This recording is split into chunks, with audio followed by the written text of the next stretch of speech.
Hello everybody, I am Rue and this is my YouTube channel, Rue with the Books. If you are new here, then welcome.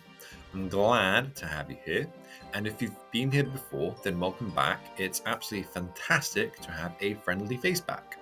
I had a very bookish weekend recently, so much so that I ended up hauling quite a number of books. My local library was doing an ex-stock clearance and books were discounted to the low price of just one measly pound each. The selection wasn't very big and I only picked up 3 books at the library that seemed interesting, so I ended up perusing at some charity shops as well and picked up an extra 2 books. Fast forward a few days later, and the Booker Prize winner was announced. So, as a little present for my girlfriend, I went and picked up said book because a council of judges deemed it to be the best book from a collection of good books.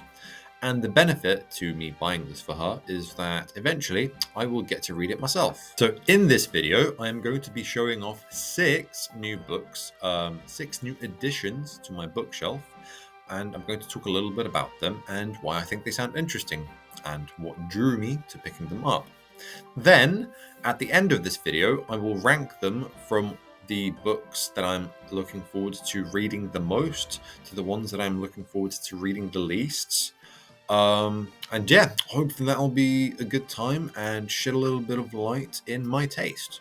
Before I start talking about these books, be sure to press the like button to support me with the algorithm, because every like counts and makes a big difference. And while you're down there, if you could press the subscribe button too, that would be fantastic, because then you will never miss a Brew with the Books upload.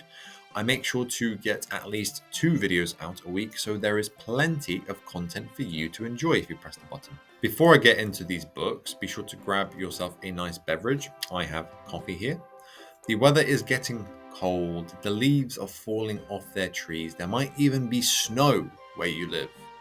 We should stay warm and cozy as we enjoy this literary journey together. So, the first book that I've hauled in this video is In Ascension by Martin McInnes. This book has previously won the Arthur C. Clarke Award, which longlists and then shortlists the best British science fiction novels of a given year, and then they pick a favourite. Other books, such as Children of Time by Adrian Tchaikovsky, and Annie Bot and Station 11 have previously won. So the bar does seem pretty high. So getting this book for just £1 British is an absolute steal. This book is about Lay, a girl who grows up in Rotterdam. Since childhood, she has been drawn to the waterfront as a means of escaping her unhappy home life. This kind of magnetism and allure to being drawn to the water kind of flourishes because she develops an interest and talent in marine biology, and eventually she acquires the opportunity to travel the globe and study ancient organisms that are kind of hidden deep in the water.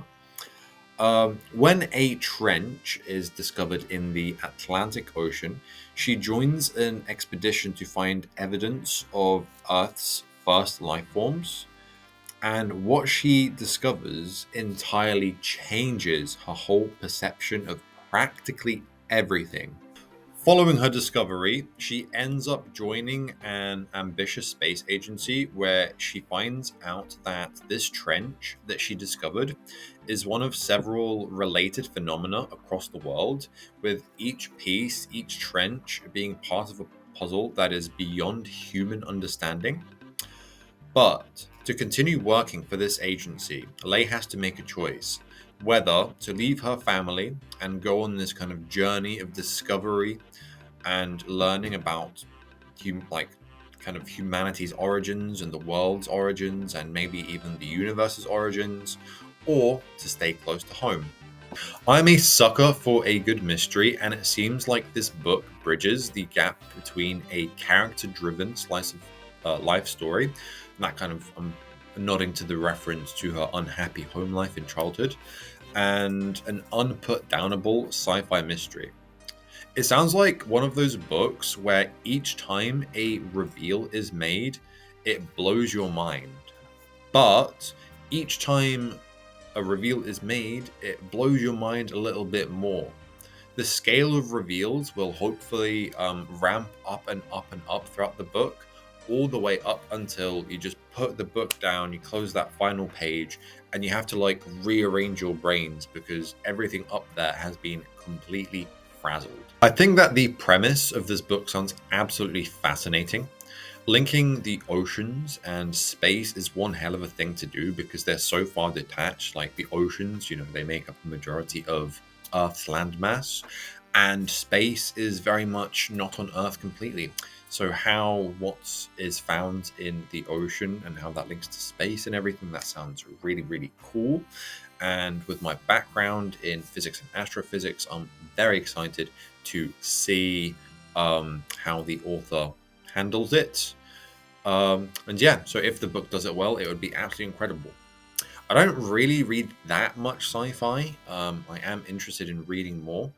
And so this sounds like a great opportunity to kind of dive in a little bit more. I think what sounds cool about this book is that it's really detached from classic sci-fi with the kind of focus on technology and how technology improves.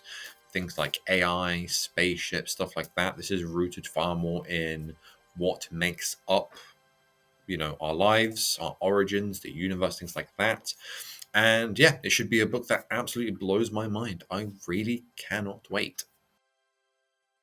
So up next we have Station 11 by Emily St. John Mandel.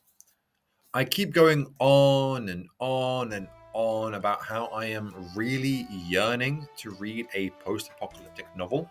Well, here we have one.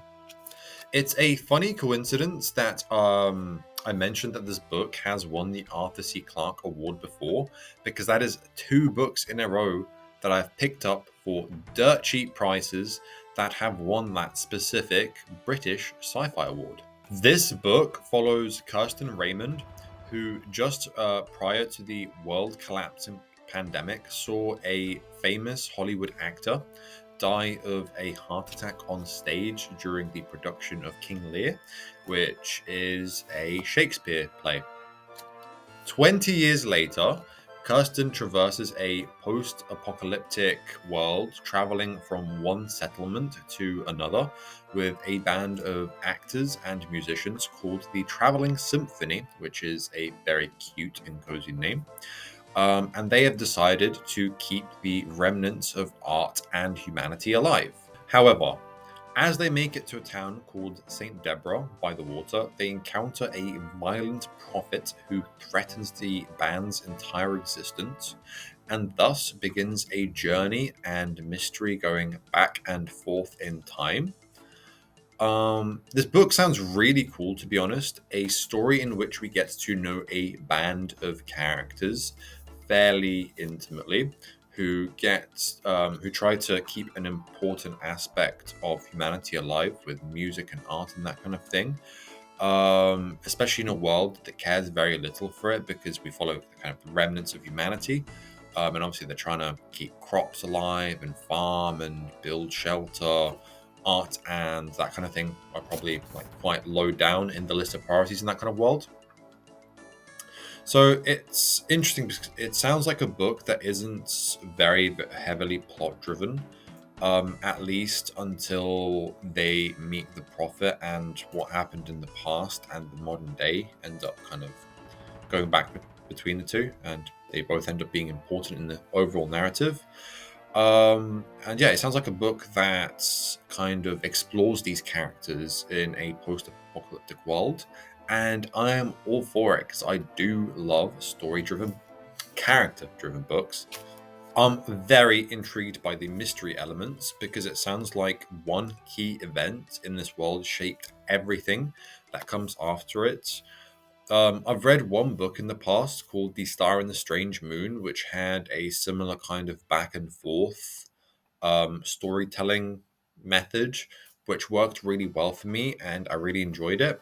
So, if this book does something similar, and this book is far more well known for it, then hopefully I should enjoy it. Yeah, I really want to know what the inciting incident is, because it sounds like the flu and this actor's death sound a little bit tied together, even though they are so far separated and detached from each other. I want to know whether the characters find out why things played out as they did and what their reactions to it will be, because obviously these are such world-changing events that take place, and everything about the characters' lives will have changed because of it. I want to know more about the prophets. I want to know if he is important in this world and whether he is charismatic enough to get a load of people onto his side, kind of like a cult leader or that kind of thing. As the winner of a sci-fi award, I'm sure that this book will keep me absolutely hooked, and I want to see how the sci-fi elements play out, whether it is just about the flu or if it takes it in a different direction entirely. That's the great thing, because I haven't read this book, I have so much to learn and find out. And the best part is it's quite a concise book. It's only about 330 pages, so it should be a pretty fast-paced and quick read. So that is the sci-fi section over and done with. Next up we have In the Shadow of Heroes by Nicholas Bowling.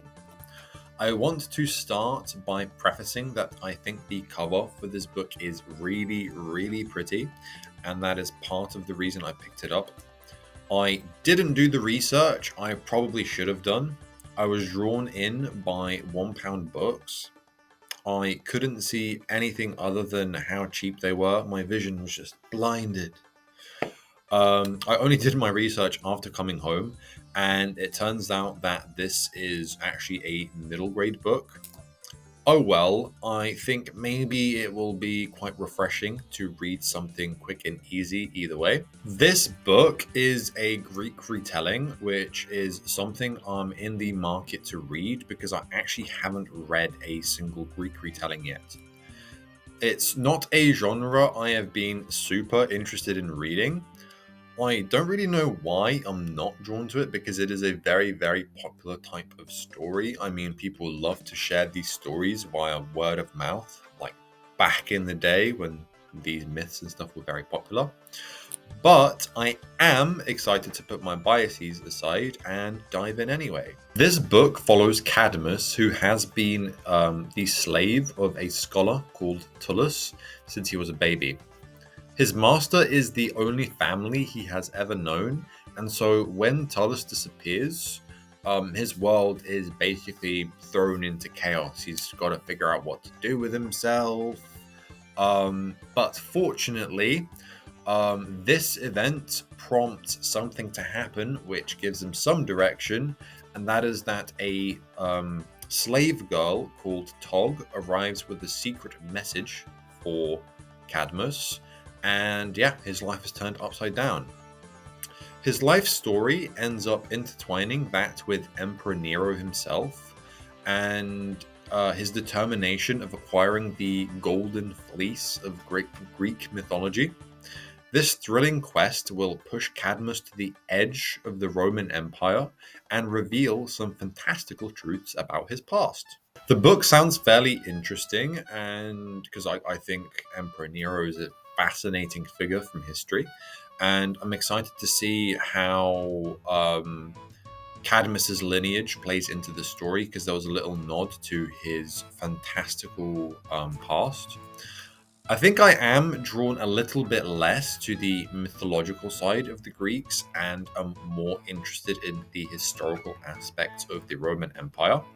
This book does sound like it blends the two together in a nice little easy peasy lemon squeezy fantasy standalone book. I don't have that much else to say about this book because the blurb doesn't give that much away, other than, the characters, the setting, what the quest is. So yeah, I will update you guys when I end up reading this book. I will try to be fair and rate it from the perspective of it being a middle grade book, because I shouldn't expect quite as much from it as say, a book that is 3 to 4 times its length, and also it is a standalone. So big dub to the author for actually not milking it and turning it into like a 17 book series. But yeah, we'll let you know, guys know when I'm done. So the next book that is up on this list is The Thursday Murder Club by Richard Osman. This is one of those books that ended up being so popular and almost genre defining that every Tom, Dick and Harry started ripping off Richard Osman's cover style for their own cozy murder mystery book. So yeah, we have The Thursday Murder Club by Richard Osman. This one didn't quite cost £1, but at £1.50 I do think it is still quite the bargain. It follows 4 unlikely friends who meet up every Thursday to investigate and discuss unsolved murders. However, as a brutal killing takes place at their doorstep in their town, the murder club finds themselves deep within a live case, and now they must use their skills to kind of figure out the whodunit aspect of whodunit, because it's an unsolved mystery that is right close by to them. And it sounds interesting, and the coziness lends itself to the fact that the cast of characters are almost 80 years old. And with this case, they got to prove that they still have a few tricks up their sleeve. This sounds like a chill, fun read. At a little under 400 pages, it's one of those books you can just absolutely breeze through. I have never read a book in which the main characters are almost 80 years old, but I'm very excited to find out whether I enjoyed what Richard Osman has done with them. It's kind of crazy, but it's true. I haven't read a proper crime/murder mystery book yet. I have read Poirot's short story collection as well as a Sherlock Holmes short story collection, but never an entire murder mystery/whodunit, unless you want to count Feet of Clay by Terry Pratchett, but I'd put that in the Terry Pratchett genre and not the murder mystery genre myself. The last few books that I have read or am currently reading have been absolute chunkers. So the final book of Mistborn Era 1 at like 500 plus pages, Catch 22 at plus 500 pages. Right now, I'm reading Strength of the Few by James Arlington, which is probably once again plus 500 pages, and the 6th Dungeon Crawler Carl book, which is also plus 600 pages. So after all these long books, I just need something that is fun, has a fun little mystery that you can just get absorbed in, something that's got a medium page count that you can just absolutely fly through, and something that's going to refresh me.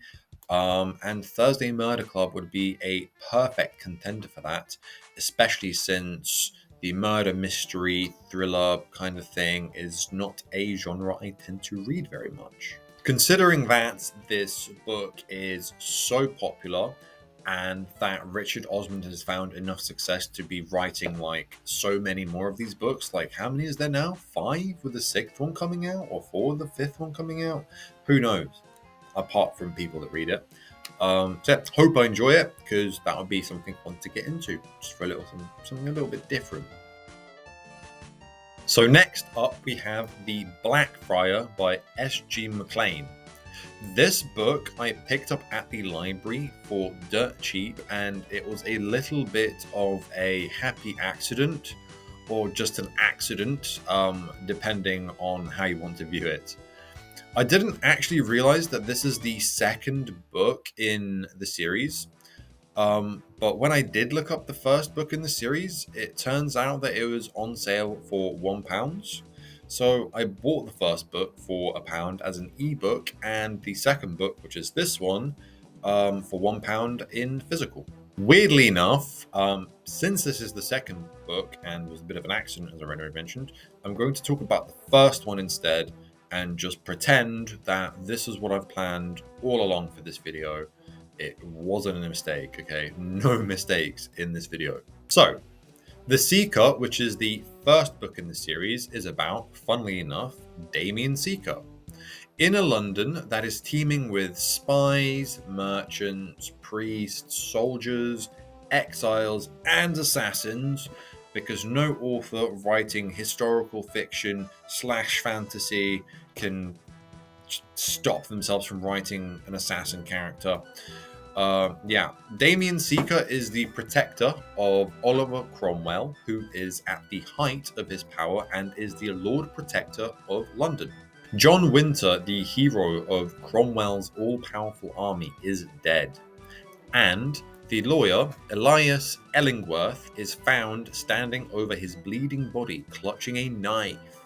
Yet, despite the damning evidence, Seeker is not convinced of Ellingworth's guilt. He will stop at nothing to bring the killer to justice, and Seeker knows better than any man where to search. So it sounds like he's got a bit of a intuition as to like the kind of like the underworld of this kind of alternate historical London. Just like I had 2 sci-fi books, I now have 2 murder mysteries. However, this one is wrapped in a historical setting. I like that the main character on the front covers looks a little bit like Zorro, the famous swordsman dude. The last time I read a book about a Cromwell, I absolutely hated it. So I hope that S.G. McLean can bring it back round for me and restore the name of Cromwell. I like the sound of the setting. It sounds like there is danger around every corner and a little bit of like intrigue with the kind of the power ranking and the hierarchy, with Oliver being at the top and then the main character Damien Seeker being like this right-hand man and everything. And I do quite like an urban environment in a story, so it sounds like it should be kind of like brimming with life and character and should be a good time. I have no idea what I am getting into with this one, but I am certainly excited to find out. So, last up in this video, the final book I'm going to talk about is Flesh by David Shelley. This book has won the Booker Prize in 2025, and unlike the rest of the books in this video, I paid the full price for the hardcover. Flesh is about Istvan, who lives with his mother in Hungary and is a bit of a social outcast. Through the events that happen in this book, he ends up a stranger to his peers, his mother, and himself. And if that doesn't sound interesting, I don't know what does, because it sounds like he loses track of who he himself is. And I want to know what the inciting incident is like right now. I've ripped this next paragraph essentially from what Goodreads says about the book from the summary, because it says it way better than I can and it sells it much better. Yeah. So it says, a collection of intimate moments over the course of decades. Flesh chronicles a man at odds with himself, estranged from and by the circumstances and demands of a life not entirely under his control and the roles that he's asked to play. Shadowed by the spectre of past tragedy and the apathy of modernity, the tension between Istvan and all that alienates him hurtles forward until sudden tragedy again throws life as he knows it in jeopardy. Spare and detached on the page, lush in resonance beyond it, Flesh traces the imperceptible but indelible contours of unresolved trauma and its aftermath amid the precarity and violence of an ever-globalizing Europe, with incisive insight, yielding pathos, and startling humanity. See, I told you, that sells it pretty well, using a lot of big words that were really, really hard to read in a jumble of word salad that makes a lot of sense.